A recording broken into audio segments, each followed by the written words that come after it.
नमस्कार। संसद टीवी में आपका स्वागत है। मैं हूं प्रतिबिंब शर्मा और आप देख रहे हैं प्रश्नकाल। संसदीय लोकतंत्र में कार्यपालिका की निगरानी और जवाबदेही तय करने के लिए विधायिका के पास कई तरह के तरीके हैं। उसमें प्रश्नकाल सबसे महत्वपूर्ण है।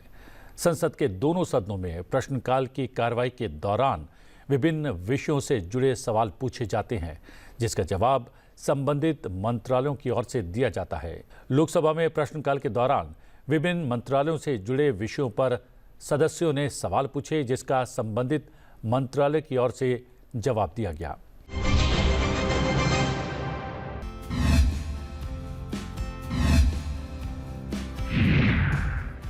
आज के कार्यक्रम का पहला सवाल जुड़ा है रेलवे स्टेशन पर प्रधानमंत्री जन औषधि केंद्र से।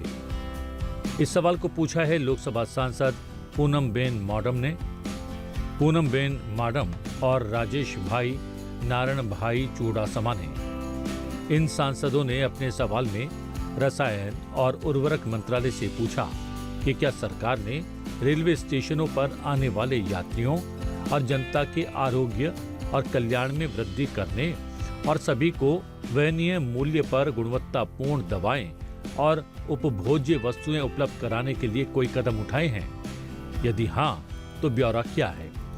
क्या सरकार ने और अधिक यात्रियों और आम जनता को लाभ पहुंचाने के लिए प्रधानमंत्री जन औषधि केंद्र योजना का विस्तार करने के लिए कोई कदम उठाए हैं? यदि हाँ, तो इसका ब्यौरा क्या है? क्या सरकार द्वारा प्रधानमंत्री जन औषधि केंद्र को संविदा पर देने के लिए कोई आरक्षित मूल्य निर्धारित किया गया है? यदि हाँ, तो ब्यौरा क्या है? इस सवाल का जवाब दिया रसायन एवं उर्वरक राज्य मंत्री अनुप्रिया पटेल ने।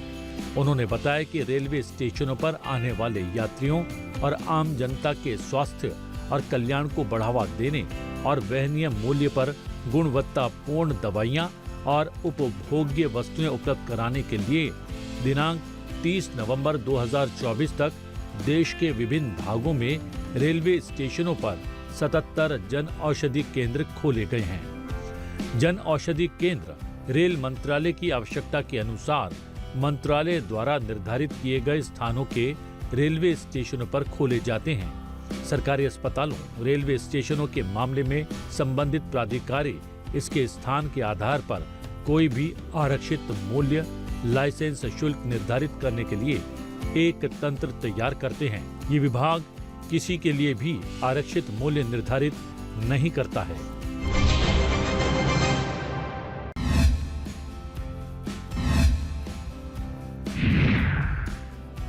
आज के कार्यक्रम का अगला सवाल जुड़ा है राष्ट्रीय स्वास्थ्य मिशन के अंतर्गत निधियों से।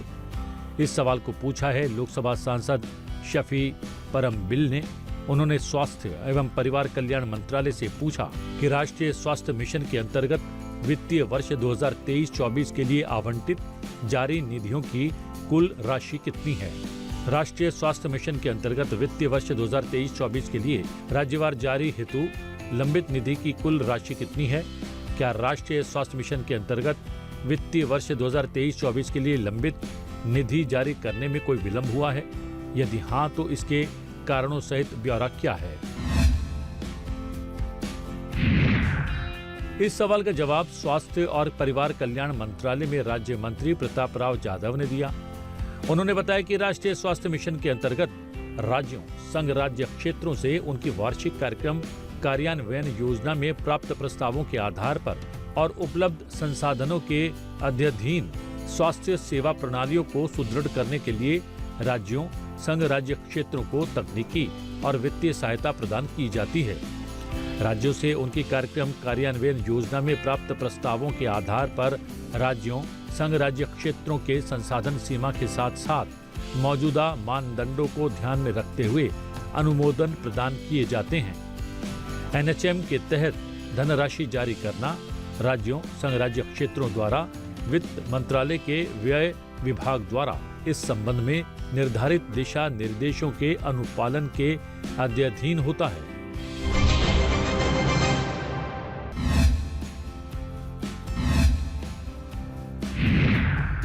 आज के कार्यक्रम का अगला सवाल जुड़ा है पेट्रो रसायन और रसायन क्षेत्र में उत्कृष्टता केंद्र से। इस सवाल को पूछा है लोकसभा सांसद राजेश वर्मा। शांभवी, नरेश गणपत महस्के और डॉक्टर श्रीकांत एकनाथ शिंदे ने। इन सांसदों ने रसायन और उर्वरक मंत्रालय से पूछा कि क्या सरकार की योजना संपूर्ण देश में पेट्रो रसायन और रसायन क्षेत्र में उत्कृष्टता केंद्र स्थापित करने की है। क्या महाराष्ट्र और बिहार राज्य में पेट्रो रसायन क्षेत्र में प्रस्तावित कोई उत्कृष्टता केंद्र निर्माणाधीन है? यदि हाँ, तो ब्यौरा क्या है? क्या सरकार इन उत्कृष्टता केंद्रों को वित्तीय सहायता प्रदान करती है? यदि हाँ, तो ब्यौरा क्या है?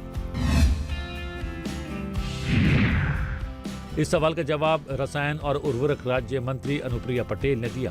उन्होंने बताया कि रसायन एवं पेट्रो रसायन विभाग पेट्रो रसायन की नई योजना के तहत उत्कृष्टता केंद्र स्थापित करने की एक योजना कार्यान्वित करता है। इस योजना के तहत विभाग देश में मौजूदा प्रौद्योगिकी और अनुसंधान को बेहतर बनाने और नए अनुप्रयोगों के विकास को बढ़ावा देने के उद्देश्य से प्रतिष्ठित सरकारी अनुसंधान संस्थानों को अनुदान सहायता प्रदान करता है।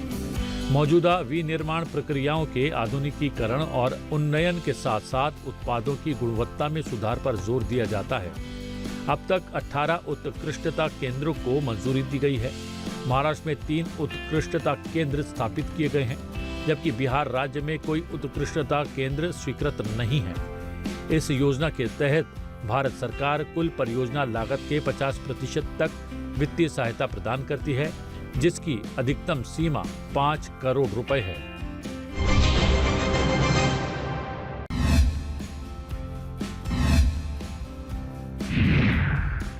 आज के कार्यक्रम का अगला सवाल जुड़ा है उन्नत नैदानिक और अनुसंधान केंद्र से। इस सवाल को पूछा है लोकसभा सांसद धर्मवीर सिंह ने।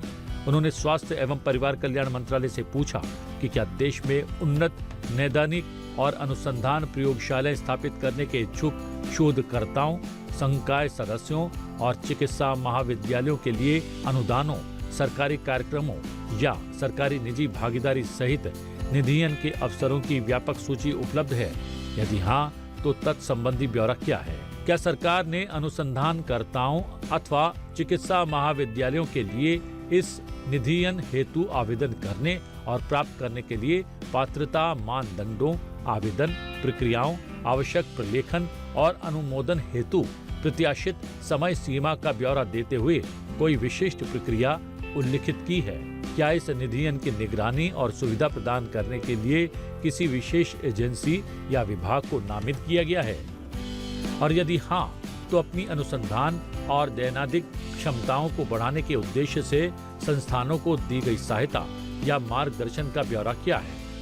क्या सीमित अवसंरचना वाले चिकित्सा महाविद्यालयों के निधियन को प्राथमिकता देने और इनकी स्थापना के लिए संसाधनों तक समान पहुंच सुनिश्चित करने के लिए कोई तंत्र मौजूद है? यदि हाँ, तो ब्यौरा क्या है और यदि नहीं, तो इसके क्या कारण हैं? इस सवाल का जवाब स्वास्थ्य एवं परिवार कल्याण मंत्रालय में राज्य मंत्री प्रतापराव जाधव ने दिया। उन्होंने बताया कि स्वास्थ्य अनुसंधान विभाग ने वित्त वर्ष 2021-22 से 2025-26 की अवधि के लिए 324 करोड़ रुपए की लागत से प्रोन्नत वायरल अनुसंधान एवं नैदानिक प्रयोगशालाओं की स्थापना करके महामारियों और प्राकृतिक आपदाओं के लिए भारत की तैयारियों और प्रतिक्रिया को मजबूत करने के लिए महामारी और राष्ट्रीय आपदाओं के प्रबंधन के लिए प्रयोगशालाओं का एक मजबूत नेटवर्क स्थापित करने हेतु एक केंद्रीय क्षेत्र की योजना लागू की है। उक्त योजना के तहत विभिन्न चिकित्सा महाविद्यालयों एवं अनुसंधान संस्थानों में कुल 163 वायरल अनुसंधान और नैदानिक प्रयोगशालाओं को पहले ही मंजूरी दी जा चुकी है। 163 VRDL में से 11 को क्षेत्रीय दर्जा प्राप्त है और सार्वजनिक स्वास्थ्य के महत्व के उच्च जोखिम वाले संक्रामक रोग जनकों का पता लगाने के लिए अत्याधुनिक जैव सुरक्षा 3 की सुविधाओं से सुसज्जित है। सशस्त्र सेना चिकित्सा महाविद्यालय, सेना चिकित्सा अस्पताल और चिकित्सा और स्वास्थ्य सेवाएं प्रदान करने वाले अन्य स्वास्थ्य निकायों जैसे रेलवे अस्पताल और आयुष अस्पताल सहित सभी प्रतिष्ठित केंद्रीय सरकारी चिकित्सा अनुसंधान संस्थान VRDL की स्थापना के लिए आवेदन करने के पात्र हैं। संस्थानों को dhr.gov.in schemes/establishment-network-laboratories managing-epidemic and natural calamities पर उपलब्ध योजना दिशा निर्देशों में उल्लिखित मानदंडों को पूरा करना होगा। दिशा निर्देशों में निर्धारित प्रक्रिया के अनुसार आवेदनों को वित्त पोषण के लिए संसाधित किया जाता है। भारतीय आयुर्विज्ञान अनुसंधान परिषद ने सूचित किया है कि वो अपने इंट्राम्यूरल अनुदान कार्यक्रम के माध्यम से ICMR संस्थानों में काम करने वाले विभिन्न शोधकर्ताओं और वैज्ञानिकों को वित्तीय सहायता प्रदान करता है और ICMR संस्थानों के बाहर के लोगों को एक्स्ट्राम्यूरल अनुदान कार्यक्रम के माध्यम से चिकित्सा, सार्वजनिक स्वास्थ्य और संबंध विषयों के क्षेत्रों में अनुसंधान करने के लिए वित्तीय सहायता प्रदान करता है। 3 प्रकार के एक्स्ट्राम्यूरल अनुसंधान अनुदानों में लघु अनुदान, मध्यवर्ती अनुदान और उन्नत अनुसंधान केंद्र शामिल हैं। इनके अलावा ICMR ने अपने राष्ट्रीय स्वास्थ्य अनुसंधान प्राथमिकता कार्यक्रम के माध्यम से पहचाने गए प्राथमिकता वाले क्षेत्रों में देश के विभिन्न हिस्सों में बहु केंद्रित परियोजनाएं संचालित की हैं। शोधकर्ताओं, संकाय सदस्यों और मेडिकल कॉलेजों से आवेदन आमंत्रित किए जाते हैं और परियोजनाओं का चयन और वित्त पोषण ICMR वेबसाइट पर उपलब्ध कार्यक्रम दिशा निर्देशों में निर्धारित संबंधित प्रक्रिया के अनुसार किया जाता है। जैव प्रौद्योगिकी विभाग ने सूचित किया है कि वो अनुसंधान, संसाधन, सेवा, सुविधा और मंच के माध्यम से अनुसंधान एवं विकास बुनियादी ढांचे का समर्थन करता है, जो 2 प्रमुख शाखाओं के माध्यम से संचालित होता है। शिक्षा और अनुसंधान कार्यक्रम के लिए विश्वविद्यालय के अंत विषय जीवन विज्ञान विभागों को बढ़ावा देना, प्रोन्नत अंत विषय अनुसंधान और शिक्षण को सक्षम बनाते हुए स्नातकोत्तर शिक्षण और प्रशिक्षण प्रयोगशालाओं के उन्नयन पर ध्यान केंद्रित करना, अकादमिक विश्वविद्यालय अनुसंधान संयुक्त सहयोग के लिए वैज्ञानिक बुनियादी ढांचे तक पहुंचना, DBT वेबसाइट पर सहज पोर्टल DBT द्वारा समर्थित और स्थापित सभी सुविधाओं की जानकारी को एकल विंडो के अंतर्गत समेकित करता है, जिससे संभावित उपयोगकर्ता व्यक्ति इन सुविधाओं तक पहुंच पाते हैं।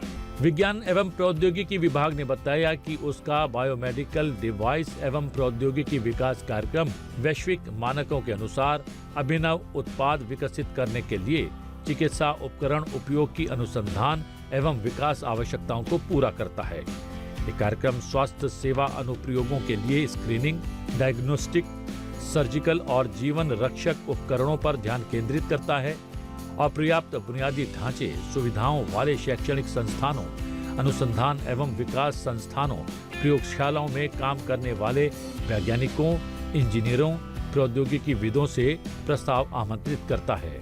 BDTD के तहत बायोमेडिकल हब प्रोटोटाइप विकास, प्रौद्योगिकी अपस्केलिंग और बाजार सत्यापन अनुसंधान एवं विकास को बढ़ावा देने और व्यवसायीकरण के लिए प्रौद्योगिकी हस्तांतरण को सक्षम करने के लिए सुविधाएं प्रदान करते हैं।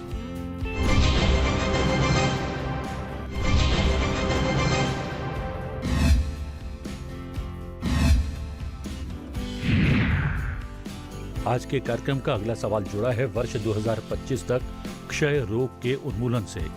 इस सवाल को पूछा है लोकसभा सांसद कंवर सिंह तंवर और भर्तृहरि मेहताब ने। इन सांसदों ने स्वास्थ्य एवं परिवार कल्याण मंत्रालय से पूछा कि क्या सरकार ने देश में वर्ष 2025 तक क्षय रोग यानी TB के उन्मूलन का लक्ष्य रखा है।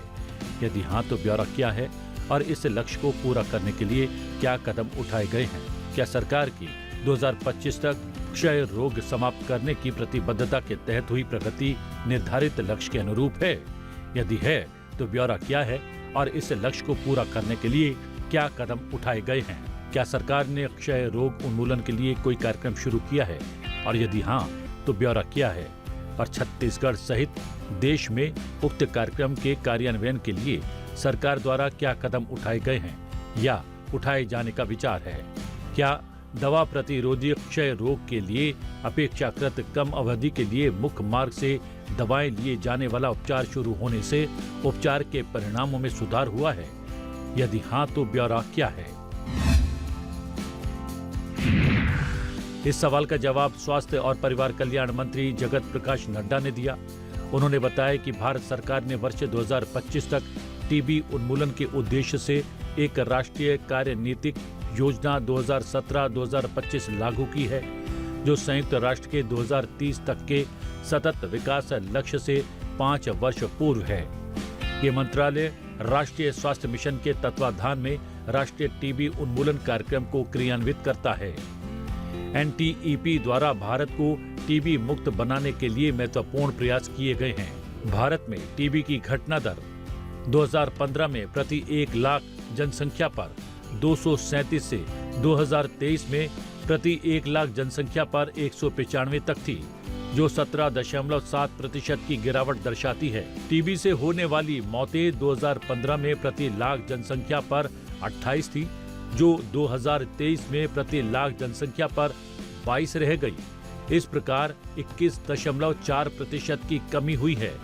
लक्ष्यों को प्राप्त करने के लिए सभी राज्यों, संघ राज्य क्षेत्रों में सरकार द्वारा उठाए गए कदम इस प्रकार हैं। राज्य और जिला विशिष्ट कार्यनीतिक योजनाओं के माध्यम से उच्च टीबी भार वाले क्षेत्रों में लक्षित हस्तक्षेप, टीबी रोगियों को निशुल्क दवाइयां और निदान की सुविधा उपलब्ध कराना, प्रमुख संवेदनशील और सह रुग्ण आबादी में अभियानों के माध्यम से क्षय रोग के सक्रिय मामलों का पता लगाना, आयुष्मान आरोग्य मंदिर को टीबी जांच और उपचार सेवाओं के साथ एकीकृत करना, टीबी मामलों की अधिसूचना और प्रबंधन के लिए प्रोत्साहन के साथ निजी क्षेत्र की भागीदारी, उप जिला स्तर तक मोलेक्यूलर नैदानिक प्रयोगशालाओं का विस्तार, टीबी रोगियों को पोषण सहायता के लिए निक्षय पोषण योजना के अंतर्गत कवरेज का विस्तार, सामाजिक बदनामी की भावना को कम करने, सामुदायिक जागरूकता बढ़ाने और स्वास्थ्य संबंधी व्यवहार में सुधार लाने के लिए गहन सूचना, शिक्षा और संचार हस्तक्षेप, टीबी उन्मूलन के लिए संबंधित मंत्रालयों के प्रयासों और संसाधनों का अभिसरण, टीबी रोगियों के संपर्कों और संवेदनशील आबादी को टीबी निवारक उपचार का प्रावधान, निक्षय पोर्टल के माध्यम से अधिसूचित टीबी मामलों की ट्रैकिंग, निक्षय मित्र पहल के तहत टीबी रोगियों और घरेलू संपर्कों को अतिरिक्त पोषण, नैदानिक और व्यवसायिक सहायता का प्रावधान। उत्तर प्रदेश के अमरोहा जिले में 2023 और 2024 यानी 31 अक्टूबर 2024 तक में रिपोर्ट किए गए टीबी मामलों की संख्या क्रमशः 3,574 और 3,498 है।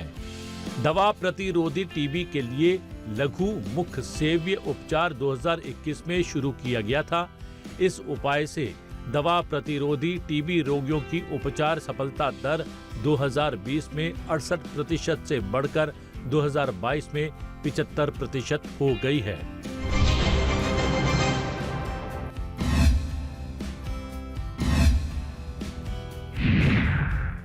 आज के कार्यक्रम का अगला सवाल जुड़ा है प्रधानमंत्री मातृ वंदना योजना से।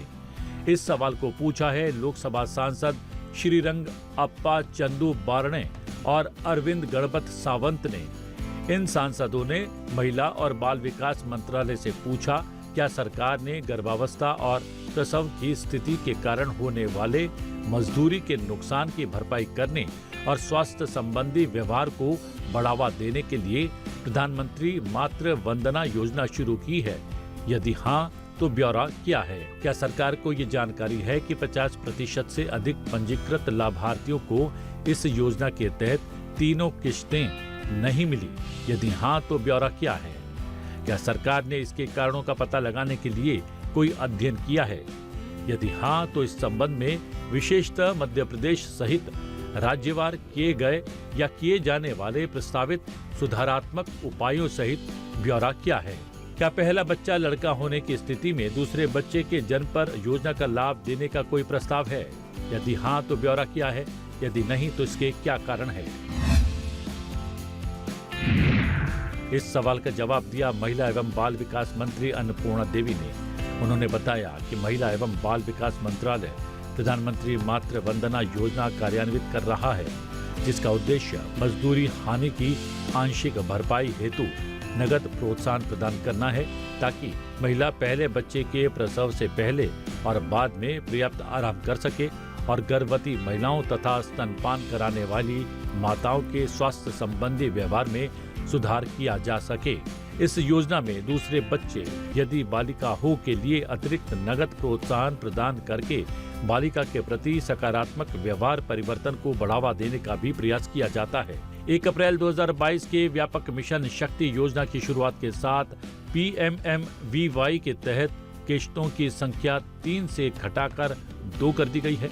इसके अलावा PMMVY के तहत दूसरे बच्चे के लिए भी मातृत्व लाभ दिया जाता है, बशर्ते दूसरा बच्चा बालिका हो। इस योजना में संशोधन के परिणाम स्वरूप मार्च 2023 में एक नया पोर्टल PMMVY सॉफ्टवेयर विकसित और शुरू किया गया। PMMVY सॉफ्ट के तहत UIDAI के माध्यम से आधार प्रमाणीकरण डिजिटल रूप में किया जाता है और भारतीय राष्ट्रीय भुगतान निगम सत्यापन सुनिश्चित किया जाता है ताकि निधि सीधे DBT सक्षम आधार सीडेड बैंक या डाकघर खातों में अंतरित किया जा सके। PMMVY सॉफ्ट मोबाइल ऐप लाभार्थी सत्यापन प्रक्रिया के लिए चेहरा प्रमाणीकरण के माध्यम से आधार प्रमाणीकरण की सुविधा भी प्रदान करता है। इस नए पोर्टल की शुरुआत के साथ ही पुराना प्रधानमंत्री मातृ Vandana Yojana common application software portal को बंद और डीलिंक कर दिया गया है। PMMVY सॉफ्ट MIS के अनुसार दिनांक 31 मार्च 2023 की स्थिति के अनुसार PMMVY के अंतर्गत PMMVY CAS पर पहली, दूसरी और तीसरी किश्त के लिए आवेदन करने वाले और जिन लाभार्थियों को ये किश्तें प्राप्त नहीं हुई हैं, उनका कुल प्रतिशत क्रमशः लगभग 8.06%, 5.22% और 4.89% है। जिन राज्यों संघ राज्य क्षेत्रों में ये भुगतान किए जा रहे हैं, उनके लिए PMMVY सॉफ्ट में एक CAS भुगतान मॉड्यूल तैयार किया गया है और क्रियाशील बनाया गया है। मिशन शक्ति के तहत PMMVY के अंतर्गत दूसरे बच्चे के लिए मातृत्व लाभ दिया जाता है, चाहे पहले बच्चे का लिंग कुछ भी हो, बशर्ते दूसरा बच्चा बालिका हो।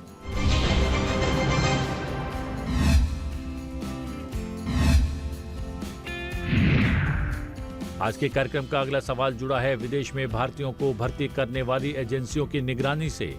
इस सवाल को पूछा है लोकसभा सांसद मंगुटा श्री वासुलु रेड्डी, श्री GM हरीश बाल योगी ने।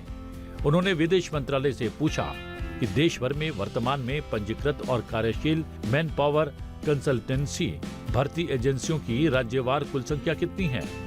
क्या सरकार इन एजेंसियों द्वारा विदेशों में विशेषतः शारीरिक श्रम वाली नौकरियों के लिए भारतीय लोगों की भर्ती के लिए पेश की जाने वाले विभिन्न रोजगार पैकेजों की निगरानी विनियमन करती है? यदि हाँ, तो ब्यौरा क्या है और यदि नहीं तो इसके क्या कारण हैं? क्या कुछ ऐसे देशों ने जिनमें उत्प्रवास जांच आवश्यक है ऐसे स्पष्ट दिशा निर्देश बनाए हुए हैं जिनके अनुसार नियोक्ताओं को कर्मचारियों के वीजा प्रायोजन, चिकित्सा बीमा, इन बाउंड फ्लाइट टिकट और इसी तरह के लाभ को कवर करना अपेक्षित है? यदि हाँ, तो ब्यौरा क्या है? मैन पावर कंसल्टेंसी या भर्ती एजेंसियों को कर्मचारियों को उपयुक्त लाभ से वंचित करने और नियोक्ताओं और कर्मचारियों दोनों से लाभ कमाने से रोकने के लिए सरकार द्वारा क्या उपाय किए गए हैं या किए जाने का प्रस्ताव है? इस प्रश्न का उत्तर विदेश मंत्री डॉक्टर सुब्रमण्यम जयशंकर ने दिया। उन्होंने बताया कि ई-माइग्रेट पोर्टल पर उपलब्ध आंकड़ों के अनुसार आज की तारीख तक देश भर में 2164 पंजीकृत भर्ती एजेंट हैं। मंत्रालय आंध्र प्रदेश सहित देश भर में पंजीकृत भर्ती एजेंटों को विनियमित करने के लिए समय समय पर उपयुक्त उपाय करता है और दिशा निर्देश जारी करता है। उत्प्रवास अधिनियम 1983 की धारा 10 के अनुसार कोई भी व्यक्ति, एजेंसी, पंजीकरण प्राधिकारी यानी उत्प्रवासी महासंरक्षक द्वारा जारी वैध पंजीकरण प्रमाण पत्र के बिना भर्ती एजेंट के रूप में कार्य नहीं कर सकता। आरए के पंजीकरण की प्रक्रिया एक वेब आधारित एप्लीकेशन यानी ई-माइग्रेट पोर्टल के माध्यम से की जाती है, जो आरए विदेशी नियोक्ता और संभावित प्रवासियों सहित सभी हितधारकों को एक साझा मंच पर लाता है।